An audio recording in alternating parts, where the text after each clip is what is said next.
ጌዲዮን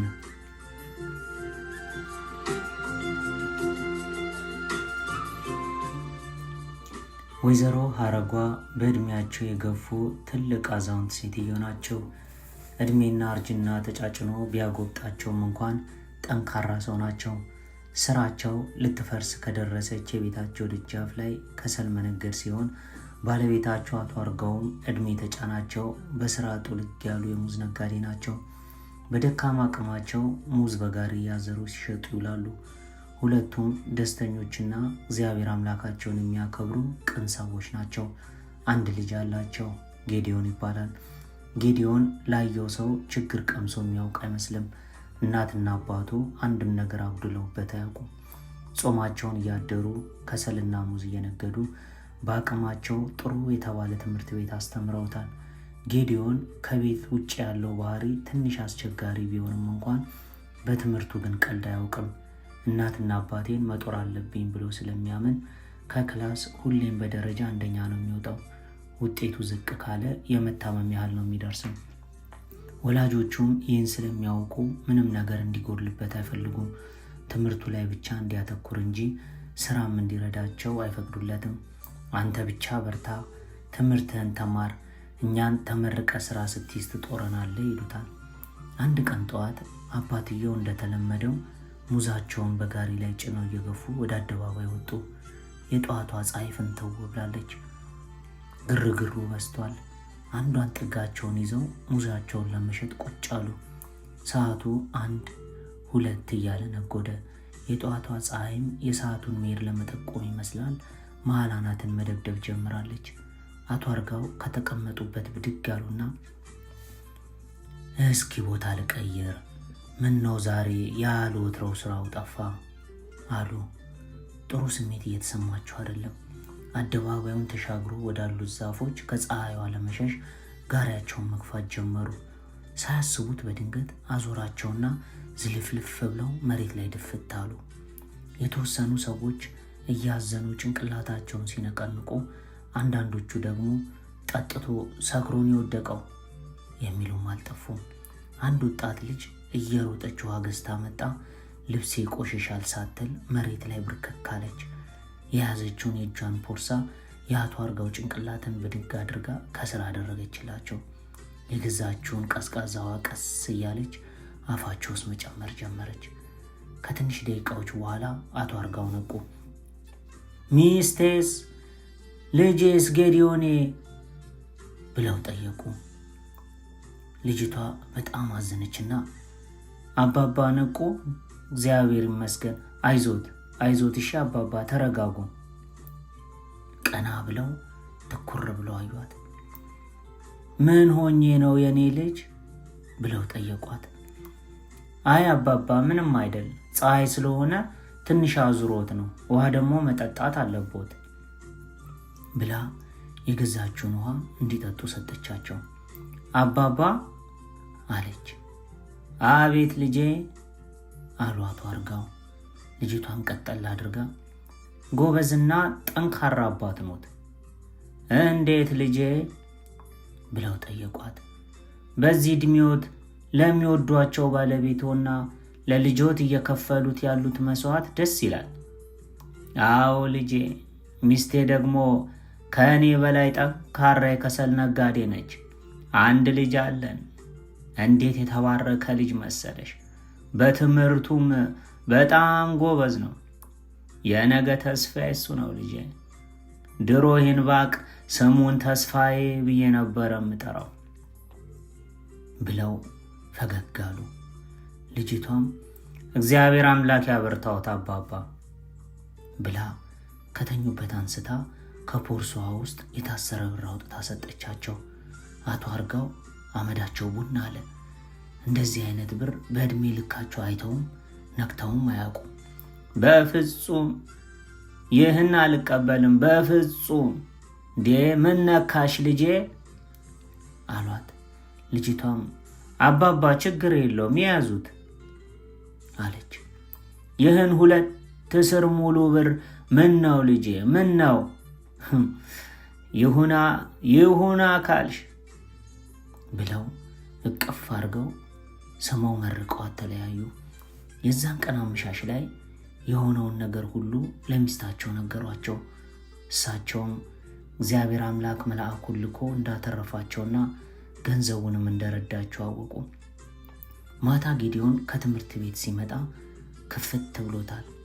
አባቱ ይህን አይተው ምነው ልጄ፣ ምነው ጌዲዮኔ ከፋ፣ እኔን ክፍት ይበለኝ እኔ ልጅ ምነው ብለው ጠየቁት።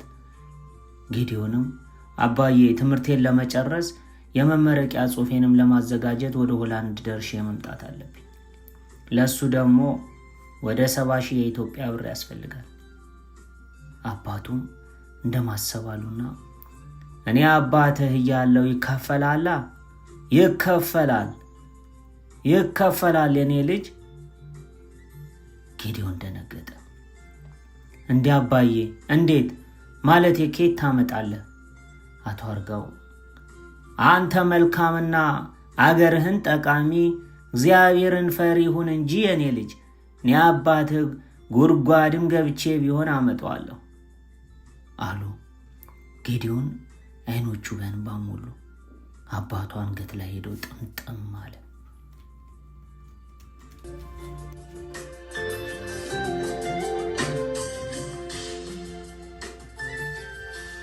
ሰዓታት ቀናትም ሳምንታትን አሳልፈው የጌዲዮን ወደ ሆላንድ የሚሄጃው ቀን ደረሰ። ዛሬ በራሪ ነው። ኤርፖርት ላይ አባትና እናቱን አቅፎ ሳማቸው። እማ ከ2 ዓመት በኋላ እመጣለሁ፣ አንቺንም አባዬንም አሳርፋችኋለሁ። የእናቱ ወር ተንሰፈሰፈ። ጌዲዮንም እንዴም አየ እንዳታለቅሺ፣ ለሚመለሱ አይለቀስም፣ ጥሩ አይደለም። ደግሞ መሄድ ስላለብኝ እንጂ እናንተን ትቼ እኔም እንደማይሆንልኝ ታውቃላችሁ ብሎ ላለማልቀስ እንባው እንዳይወርድ እየታገለ በረጅሙ ተነፈሰ። አባቱም እሺ ልጄ በርታ፣ ስትመጣ በደንብ ደግሼ ነው ማስመርቀህ። እናም ደግሞ እንደምታየው እኔም እናትም እያረጀን ስለሆነ ሳንሞት አግብተህ አይናችንን በአይናችን እንድታሳየን እንፈልጋለን አሉት። ጌዲዮንም እሺ አባዬ እሺ ብሎ እግራቸው ላይ ወድቆ ጉልበታቸውን ስሞ ተለያዩ። ሆላንድ ሀገር ውስጥ ባለው ዕውቀትና በሚያመጣው ውጤት ብዙ ፕሮፌሰሮች ይገረሙበታል። አንድ የክፍል ጓደኛው ዋው አንተ የሚገርም ጭንቅላት ነው ያለ አለው። ጌዲዮንም የማየና የአባዬ ድካም ውጤት ነው አለ መለስ አድርጎ። በዚህ ሁኔታ ዓመት ከ6 ወር አለፈ። ጌዲዮን ቡና ስለሚወድ አልፎ አልፎ የሆነች ቡና ቤት ጎራ ይላል።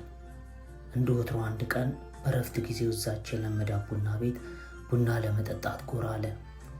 አንድ ወጣት ልጅ የቤቱ ጥግ ካለው ወንበር ላይ ተቀምጣ ቡና ትጠጣለች።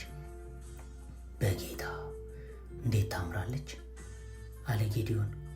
ጊዜ ሳያጠፋ ብድግ ብሎ ደርሷ ተጠግቶ ሰው አለው ብሎ ጠየቃት። ከጎኑ ያለውን ወንበር ለመቀመጥ እየሳበ መልሴን ሳትሰማ ወንበሩን እየሳብክ ሰው አለው ይባላል? ለማንኛውም የለውም አለችው። መቀመጥ ይቻላል ብሎ ጠየቃት። ተቀመጥ። ጌዲዮን እባላለሁ ብሏት ተቀመጠ። ሰላም እባላለሁ አለች ለስለስ ባለ ድምፅ። ጌዲዮን በባህሪው ብዙ ያወራል፣ አልፋ አልፋ ትመልስለታለች። እሱ በጣም ጨዋታ ስለሚችል አንዳንዴ በመሃል ፈገግ ትላለች። በዚህ ሁኔታ ጌዲዮን ትምህርቱን በአግባቡ እየተከታተለ እረፍት ጊዜውን ግን እዚህ ቡና ቤት መምጣቱን ተያዘው። አንድ ቀን ቡና እየጠጡ ድንገት ሳታስበው በጣም ቆንጆና ስርዓት ያለሽ ልጅ ነሽ አላት። እሷን መለስ አድርጋ አንተም ጥሩ ጸባይ አለ አለችው።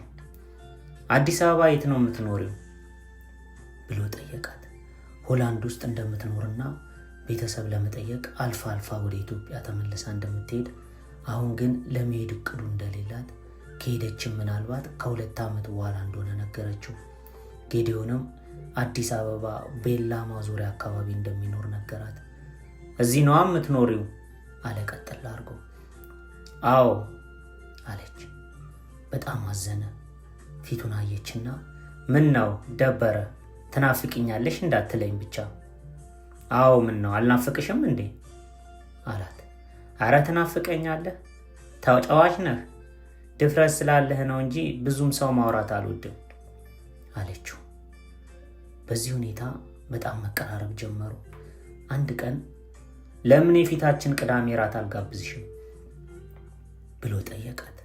ጥቂት እንደማሰብ ብላ በሀሳቡ ተስማማች። በቃ ማታ 12 ሰዓት ላይ ሂልቶን ሆቴል እንገናኝ ብሏት ትንሽ ተጨዋውተው ተለያዩ። የዕለት ዕለት ጌዲዮን 1 ሰዓት ያህል ቀድሞ ነበረ ቀጠሮ ቦታው ላይ የተገኘው። አሁን ሰዓቱ 12 ተኩል ይላል። 30 ደቂቃ ያህል ከጠበቃት በኋላ እንደማትመጣ ስላወቀ ከመቀመጫው ብድግ ብሎ ለመውጣት ሲያስብ አንድ ታክሲ የሆቴሉ በር ላይ ሲቆም ከውስጥ ሆኖ ተመለከተ። ቆንጅዬ ልጅ ከመኪናው ውስጥ ወረደች። እሷ እንደሆነች ወዲያውኑ ነው ያወቀው። ዋው እንዴት ታምራለች በጌታ አለ ጌዲዮን። አይኑ እሷ ላይ ትክል ብሎ ቀረ። ሰላም ለሹፌሩ ገንዘቡን ከፈለችውና ወደ ውስጥ ገባች። ወደ በሩ ጠጋ ብሎ እጇን ይዞ አስገባት እና ወንበር ስቦ አስቀመጣት። በጣም አምሮብሻል። አመሰግናለሁ፣ አንተም አምሮብሃል አለችው። ራት በልተው እንደጨረሱ ጌዲዮን አስተናጋጁን ጠርቶ ወይን አምጣልን አለው። እሺ ብሎ ወይኑን ሊያመጣላቸው ሄደ። እንዴ እኔ እኮ አልጠጣም አለችው። ጌዲዮንም እኔ ስመጠጣ መስላለሁ እንዴ? አሬ እንደሱ ለማለት ፈልጌ አይደለም አለች ሰላም። አንድ ሙሉ ወይን ከ2 ብርጭቆ ጋር አምጥቶ ጠረጴዛ ላይ ያደረገላቸው። ጌዲዮን ብርጭቆቹን አነሳና ባይሆን አንዳንድ እንጠጣ አለ። እሺ ለኔ በጣም ትንሽ ቀዳልኝ አለችው። እሺ አለና ግማሽ ያልሞላ ብርጭቆ ቀርቶ ሰጣት። ለራሱን ቀዳ። ሲጫወቱ ሳያስቡት ሰዓቱ ሄደ። በቃ እንሂድ መሽቷል አለችው። መንገዱ በጨለማ አስቸጋሪ ስለነበረና ታክሲም ብዙ ስላልሆነ እንዴ ከዚህ በኋላ ወዴት ነው የምንሄደው? ባይሆን ለየብቻ ክፍል ይዘን ጠዋት እንሄዳለን አላት። በጣም ስለመሸና ለየብቻ ክፍል ይዘን እንደር ያላትም ሐሳብ ጥሩ ስለመሰላት በሐሳቡ ተስማማች። ጌዲዮን ወደ ሪሴፕሽኑ ጠጋ ብሎ 2 ሩም ፈልጌ ነበር አለ። ሪሴፕሽኑ እሺ ብሎ ገንዘብ ተቀብሎ 2 ቁልፍ ሰጠው። ክፍሎቹ ጎን ለጎን ናቸው። ሰላም በቃ እንግባ አይደል? አንቺም ደክሞሻል አረፍ በይ አለ ጌዲዮን። አዎ እንሂድ ብላ አብረው ወደ ሩማቸው ሄዱ። የክፍሏን ቁልፍ ሰጣትና ጌዲዮን የራሱን ክፍል መክፈት ጀመረ። ሰላም 2 እርምጃ እንደሄደች ጭንቅላቷን ይዛ ከመሬት ላይ ዝርራለች። ሮጦ ሄዶ ሰላም ሰላም፣ ድምፅ የለም። አቅፎ ወደ ሩሙ አስገብቶ አልጋዋ ላይ ያረጋት። ፎጣ በቀዝቃዛዋ ነክሯ መጣና ግንባሯ ላይ ያረገላት። ብርድ ልብስ አልብሷት ከጨረሰ በኋላ ሊሄዳልና በጣም ጨነቀው። ሲያያት በጣም አሳዘነችው። ይቅርታ እሺ ሰላም አለ ድምፁን አውጥቶ። እሷ ግን እንኳን ልትሰማው አይኖቿ ተከርትነው አንቀላፍታለች። ጌዲዮንም እንደዚህ ሆና እንዴት ትቻት ሄዳለሁ ብሎ መሬት ላይ አንጥፎ ጋደም እንዳለ በዛው እንቅልፍ ይዞ ጭልጥ አለ። እኩለ ሌሊት አካባቢ ሰላም ከእንቅልፏ ስትነቃ ትንሽ ግራ ገባት። ዞር ዞር ብላ ክፍሉን በአይኖቿ ማተረች። ወደ መሬት ጎንበስ ስትል ጌዲዮን መሬት ላይ ተኝቶ ሲያንኮራፋ አየችው። በጣም አዘነችለት። ተነስታ ባዙሩም ደርሳ ስትመለስ ቀስቀሳ በል ተነስና አልጋ ላይ ውጣ፣ እኔ መሬት ተኛለሁ አለችው። አይ እኔ እዚህ ተመችቶኛል አላት። ተነስ ቅዝቃዜው ያማል ብላ አልጋ ላይ ተነስቶ እንዲተኛ አረገችው። ምን እንደሆነ ሳታውቀው እሷም አብራው ተኛች።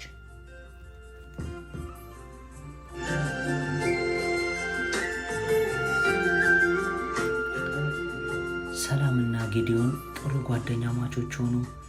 ነገር ግን ከወር ከ15 ቀን በኋላ ጌዲዮን ትምህርቱን እንደሚጨርስና ወደ ኢትዮጵያ ተመልሶ እንደሚሄድ ነገራት።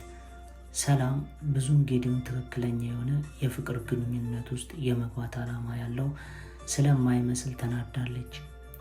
ለካ ሁሉም ነገር ጊዜያዊ ነበር ማለት ነው ብላ በውስጧ ከፋት። ጌዲዮንን አፍቅረው ነበር። ጌዲዮን እንደ ነገ ሊበር እንደ ዛሬ የምትነግረው ነገር እንዳለና ልታገኘው እንደምትፈልግ ነገረችው። ጌዲዮንም የሚበር ቀን ቀደም ብለው ተገናኝተው ቡና መጠጣት ከቻሉ ልትሸኘውም እንደሚፈልግና ዛሬ ግን እንደማይመቸው ነገራት። እሷም በሀሳቡ ተስማማች። በማግስቱ እዛቸው የለመዷት ቡና ቤት ሰላም ቀድማ ተገኘች። በጣም ጨንቋታል። አሁን እንዴት ብዬ ነው አረገዝኩ ምለው? ግራ ገባት። ጌዲዮን በጭራሽ ስለ ልጅ የሚሆን ከእሷ ጋር አብሮ ስለመኖር አንስቶ አያውቅም። ያ እራት ልጋብዝሽ ብሎ አብረው ያደሩባትን ቀን ረገመች። ምን ሆኜ ነው? ለምንስ ወይን ጠጣው? እግዚአብሔር አምላኬን በደልኩኝ፣ እሱም ቀጣኝ ብላ ራሷን መውቀስ ጀመረች። በሀሳብ ውስጥ ጭልጥ እንዳለች ጌዲዮን እንኳን አጠገቧ መጥቶ መቀመጡን አላየችም። ሰላም እንዴ! ሰላም! አቤት እንዴ! በሰላም ነው? ምን ነው? አይ በሰላም ነው። ሀሳብ ውስጥ ገባው አይደል? በጣም እንጂ። ምን ነው ልሄድ ስለሆነ ከፋሽ እንዴ? ሰው ካልሞተ ይገናኛል፣ እንደዋወላለን አለ ጌዲዮን። አንተ ግን ስለ ፍቅረኛ ወይም ስለ ትዳር ስለመያዝ አስበህ አታውቅም አለችው በድንገት። አረ በፍጹም። ምን ነው? ካገባውማ ጠራሻለሁ አላት። ጭንቅላቷን በመዶሻ የመታት ያህል ነው የተሰማት። ዝም አለች። ምንም ማለት አልፈለገችም። ሐዘነች። ብዙ ነገር በአእምሯ መመላለስ ጀመረ። እንዴ የማያፈቅረኝን ሰው ልጅ ልወልድ? አባት የሌለውን ልጅ ላሳድግ? በፍጹም አይሆንም አለች።